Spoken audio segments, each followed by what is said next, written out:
సైదా గారు కొంచెం మ్యూట్లో పెట్టుకోరా మీ ఫోన్స్. ఎక్కడి నుంచి అంటే మనకి సాహెబ్ గారు మాట్లాడింది మళ్ళీ రీసౌండ్ వస్తుంది. కొంచెం అందరు మ్యూట్లో పెట్టుకోరండి ప్లీజ్. ఓకే, ఇప్పుడు మాట్లాడండి సాహెబ్ గారు. ఇప్పుడు ఓకేనండి. ఇంకా వస్తుంది మరి, ఎవరైనా మ్యూట్లో పెట్టాలి. ఇప్పుడు కూడా వస్తుంది. ఒక్క నిమిషం మేడం. ఇప్పుడు చూడండి. ఓకే, కంటిన్యూ అండి. మరి ఇంకా ఏం చేయలేం మనం, టైం అంటే ఎవరు కొంచెం మ్యూట్ లో పెట్టుకుంటే సరిపోయిద్ది. అంటే నా వాయిస్ నాకే రావటం జరుగుతుంది. అవును, సరే దాన్ని పక్కన పెట్టి మాట్లాడదాం. ఓకే, అర్చన గారు,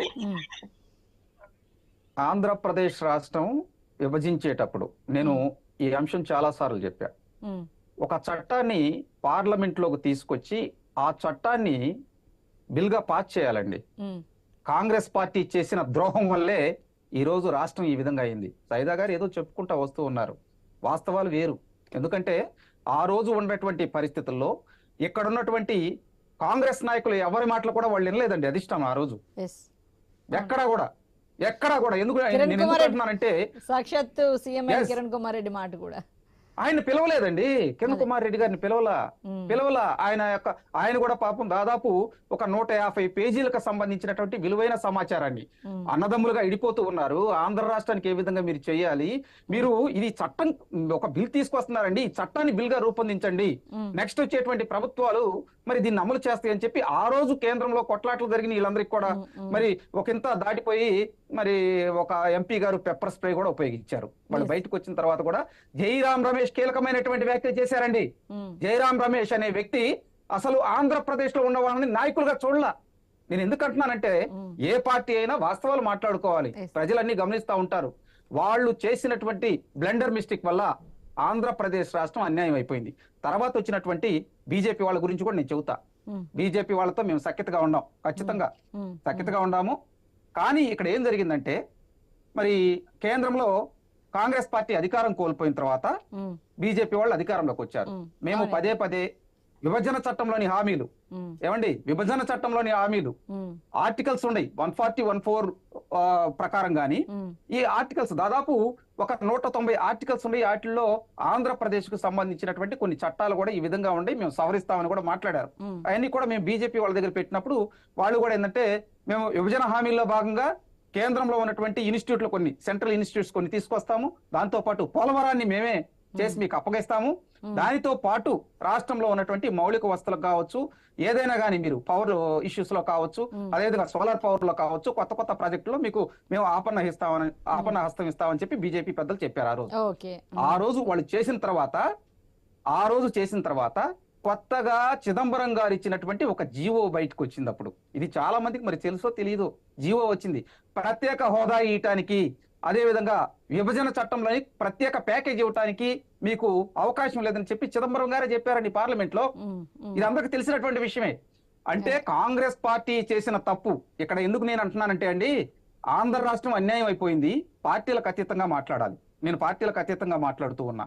ఆంధ్ర రాష్ట్రం చూడండి, పక్క రాష్ట్రంతో కంపేర్ చేసుకుంటే వాళ్ళకి ఇన్స్టిట్యూట్లు వస్తున్నాయి, అదేవిధంగా అక్కడ పరిశ్రమలు వస్తున్నాయి. కానీ ఈ రాష్ట్రం అధోగతి పాలైందండి. ఎవరికి వాళ్ళు చేతులు దులుపుకుంటే అట్ట. వాస్తవంగా నేను ఇంకోటి కూడా చెబుతా, మా అధినాయకుడు కూడా బైఫ్రికేషన్ చేయండి అని చెప్పి లెటర్ ఇచ్చిన మాట వాస్తవమే, నేను ఒప్పుకుంటా. ఎందుకంటున్నానంటే నేను అవునండి, 2 కళ సిద్ధాంతం కాదు ఇక్కడ. నేను ఎందుకు అంటున్నానంటే చేయి జారిపోయింది, అప్పటికే చేయి జారిపోయిందండి. ఇక్కడ ఏమైందంటే 2 ప్రాంతాల మధ్య విద్వేషాలు వచ్చేస్తాయి. మనం సైకలాజికల్ గా ఆలోచించాలి. 2 ప్రాంతాల మధ్య విద్వేషాలు వచ్చే స్థాయికి వెళ్ళిపోయినాయి. అక్కడేమో ఉద్యమం జరుగుతుంది, తీవ్రమైనటువంటి ఉద్యమం, ఇక్కడేమో లేదు అందరం కలిసి ఉన్నామని చెప్పి ఆంధ్రప్రదేశ్ లో ఉద్యమం జరుగుతుంది. అందరూ కూడా వాస్తవంగా జగన్మోహన్ రెడ్డి గారు కూడా యాక్సెప్ట్ చేశారు, ఇది అయిపోయింది గతం కదా. కానీ నేను ఏమంటానంటే ఇప్పుడు ఏదో కాంగ్రెస్ పార్టీ వాళ్ళు వచ్చి కొత్త వింత పాత రోతలాగా మీరు ఎందుకు బీజేపీ నిలదీయలేదు అంటున్నారు. మేము బీజేపీతో కలిసి ప్రయాణం చేసినప్పుడు ఈ రాష్ట్రంలో చూడండి, ఎయిమ్స్ కావచ్చు, అదే విధంగా ఎస్ఆర్ఎం యూనివర్సిటీలు కావచ్చు, గీతం యూనివర్సిటీలు కావచ్చు, ఇవన్నీ యూనివర్సిటీలు తీసుకొచ్చాం అక్కడి నుంచి. దానితో పాటు వాళ్ళు ప్రత్యేక హోదా ఇవ్వటానికి లేదు, అవకాశం లేదు, మీకు ప్రత్యేక ప్యాకేజీ ఇవ్వటానికి అన్నప్పుడు కూడా మేము దాదాపు 6 నెలలు వెయిట్ చేశాం. ఆ రోజు కనీసం కేంద్రంలో ఉన్నటువంటి కాంగ్రెస్ పెద్దలు లేదు బీజేపీ తప్పు చేస్తుంది, మేము ఆ రోజు అమలు చేశాము, పార్లమెంట్ లో హామీ ఇచ్చాము, దాన్ని బిల్ పాస్ చేశామని చెప్పి ఎక్కడన్నా చెప్పారండి?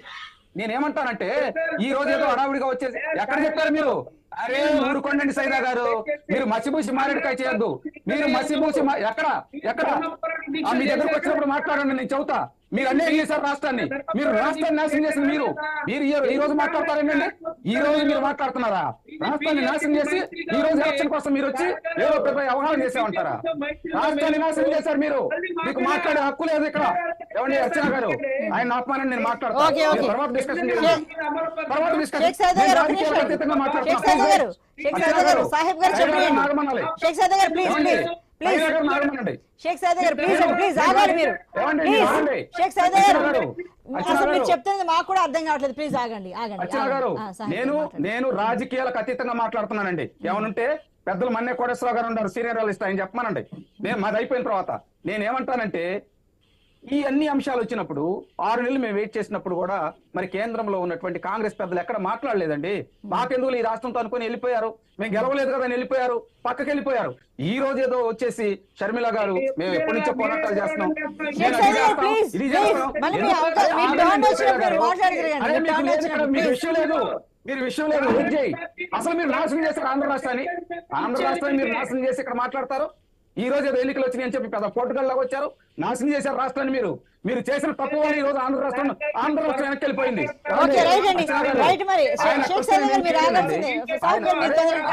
మీకు వచ్చినప్పుడు నువ్వు చెప్పండి అండి. అర్చన గారు వీళ్ళ సిద్ధాంతం కూడా అదే, వైకాపా వాళ్ళ సిద్ధాంతమే. సబ్జెక్ట్ మాట్లాడేటప్పుడు అడ్డం వస్తారు. నీ దగ్గరకు వచ్చినప్పుడు నువ్వు చెప్పు.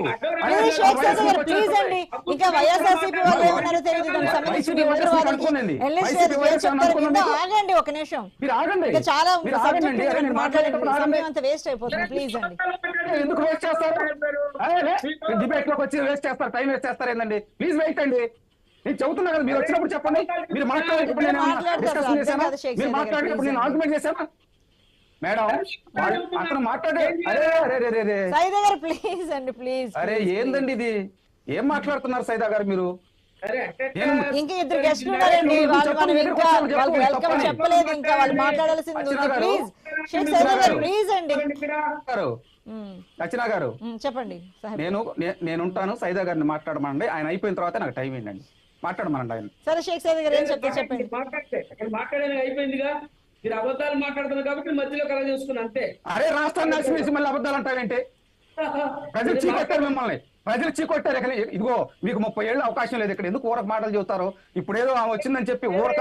ఇప్పుడు అర్చన గారు కొత్తగా ఎంత బాత రోతలాగా ఉందండి వ్యవహారం. ఎందుకు సుజాత